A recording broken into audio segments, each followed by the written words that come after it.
I'm Margaret Lewin and welcome to Margaret Lewin Quilting. Today we are going to be working on Pat Sloan's My Secret Garden Mystery Block of the Month. And this is block number 7. Here it is in the Pat Sloan fabric, and then here it is in Victoria Finley Wolf. And if you stay tuned, I'll show you exactly how I went about putting it together. Okay, when you set up all of your half square triangles, what you're going to need to do is take the photograph, take the photograph of the block. I'll take it out of the plastic to make it a little bit easier for you. So what you're going to do is take the photograph of the block, okay, and literally count your half square triangles and which ones go with what fabric, because the directions don't tell you. So that's what I did. We've got one with this color, we've got these colors together, and then we've got these. So there's 3 different ways that the half square triangles match up, okay?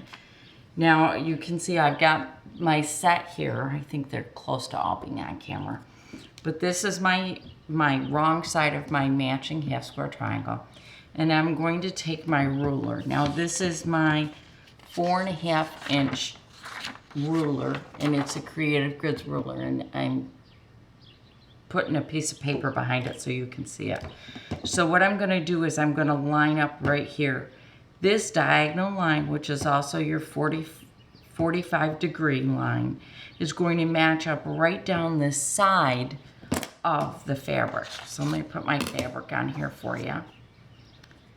And see, I'm going to take this line, and this is going to match up right across here. And that way I know I've got my perfect 45 degree or from point to point to make my half square triangle. And I'll just draw a line right down the center, okay? I'm going to do that on all of them. Once I've drawn my line, I am then, here I'll take one I've already drawn and shown you. I will then at that time, when I'm done doing that, I'm going to sew using this line as my guide, and I'm going to sew 1/4 of an inch over on this side and 1/4 of an inch over on this side. And then this is going to be my cutting line. Once I cut these, I now have 2 half square triangles. I'm going to need to set them by pressing them once, then I'll fold them open, and more than likely, or I'm going to press them to one side, and more than likely I will end up using my strip stick on these because these are smaller, and it just seems to be easier when I use my strip stick. So again, I'm going to use my 4.5-inch Creative Grids ruler, and I'm going to use my 45 degree line. I'm going to match it up with my fabric, using it to match right across the top of it. I'm going to draw my line. Then I will match it up with the fabric. I'm going to pin it, just because I like to pin when I'm doing these so it doesn't shift on me. I'm going to sew using this line as my guide, 1/4 of an inch on this side and 1/4 of an inch over on this side, and then I will have my 2 half square triangles. All right, I want to show you how I go about squaring up my blocks. Now these are 2.5-inch squares, and they're half square triangles. So the first thing I'm going to do is I'm going to grab my ruler, and this is my ruler. I'm going to put a piece of white paper underneath it so you can see the markings on it a little easier, and I'll hold it up for you. See if I can get the whole thing just about in the frame. All right, with Creative Grids rulers, the white dots across it, those are all whole numbers. So you've got a 1-inch square here, 2, 3, 4, 5, and then this is a half. The black dots are the halves. So you've got a 1.5-inch square here, 2.5, 3.5, 4.5, and then 5.5 would take you all the way out to the outside of the ruler. For this one, we're concerned with the 2.5. What we want to do is make sure that our half square triangle is as square as possible.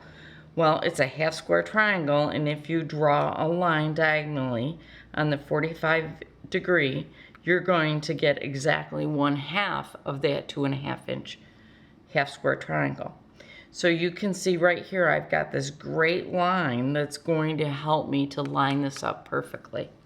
So I have to turn it around so I can see it, but you will be able to see. There's a little bit of glare. I'm going to try not to have too much, but there is some.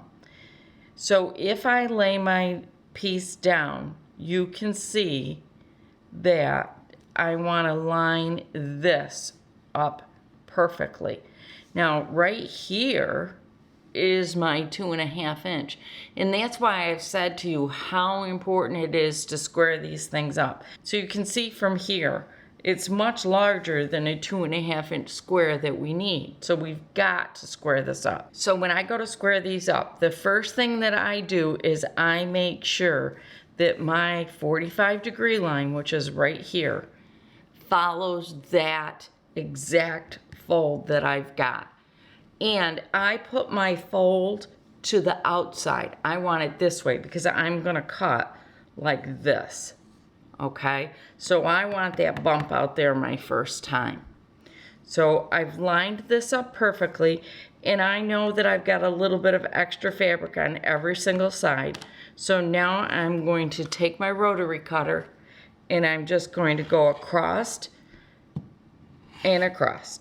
Okay, once I've done that, I can just pick away my extra fabric, all right? If you're working on a turntable, it's great because you would just stop and turn your turntable. I'm not working on a turntable right now, so I'm gonna move my ruler away.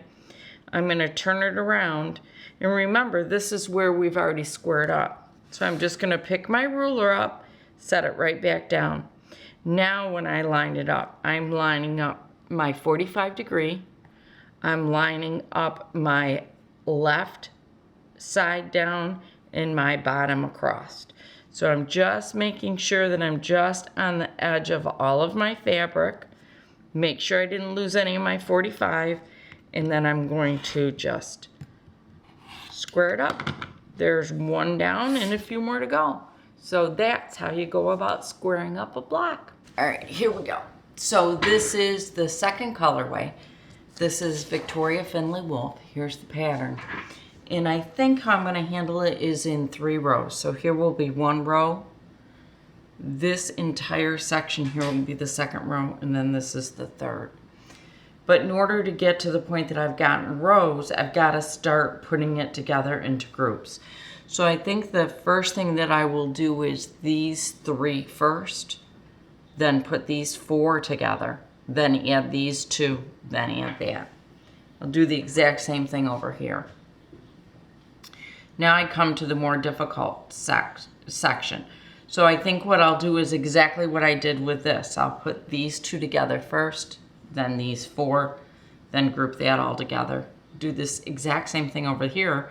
But then when I get to the middle here, what I think I'm going to do is I will put the 2 sides together, add the sides to the middle, put the top and the bottom together, and then add that. Then put these all together.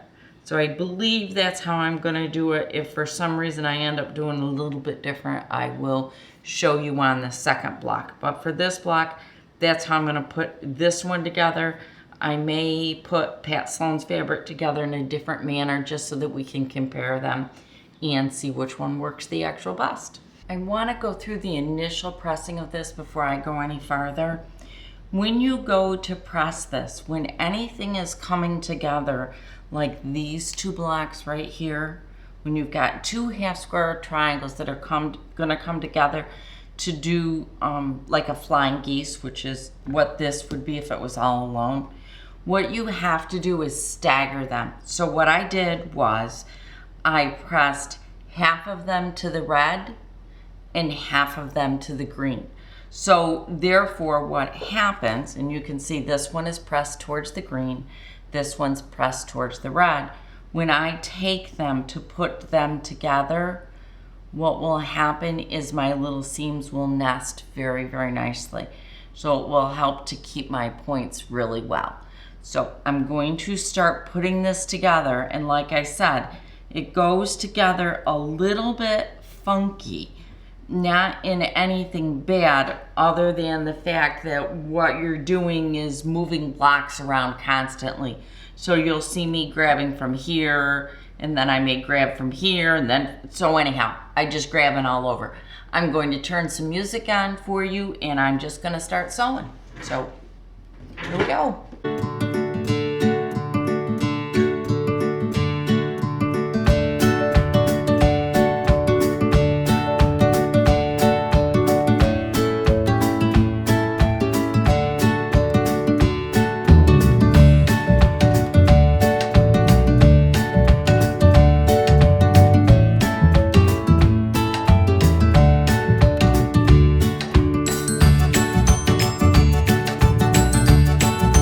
Okay, so now you can see I've got all of my blocks that are going to be sewn together the way I want them. Now, on these these four sections, I'm going to press this center seam open.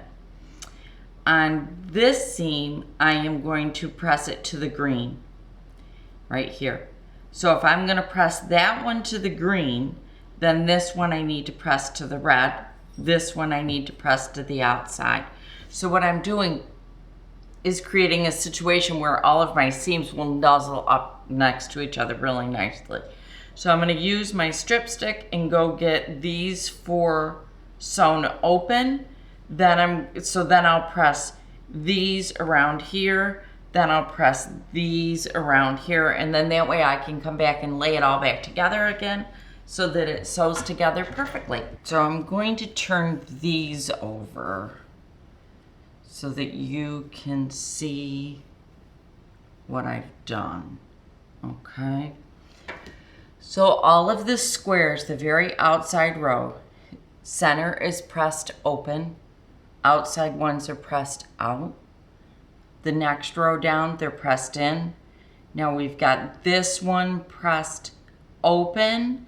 Once I put this block together, I will be pressing this seam, because there'll be a seam right here, to the green.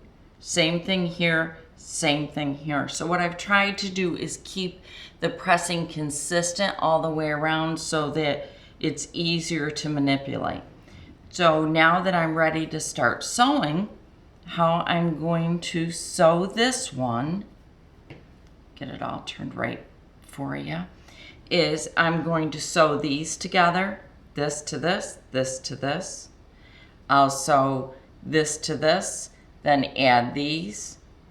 I'll add these, then I'll put these together, then these and this, and then sew it all together in a row, sew that all together in a row. So I'll keep the camera going again.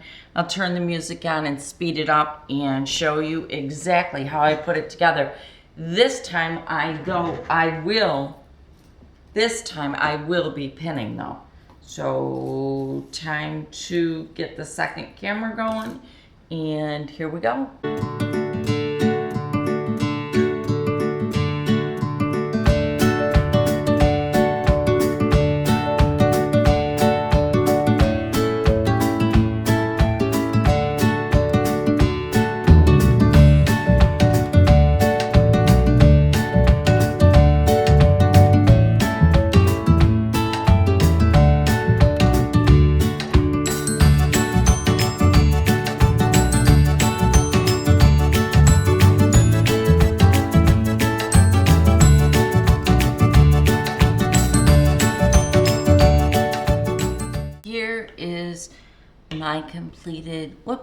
My completed Pat Sloan block, and here is my completed Victoria Finley Wolf block. Now, a couple things that I want to point out. On this one, these seams here, I ended up pressing them open. They just weren't laying flat for me.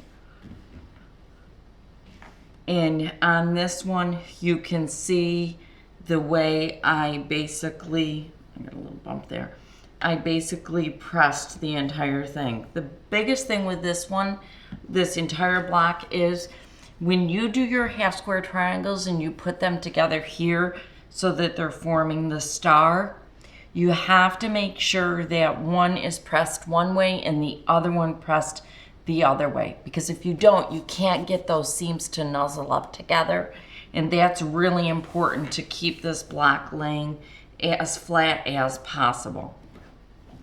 On the Victoria Finley Wolf, you can see on this one, I pressed it out, but you can also see like here and here, I've got some fold over things that occurred.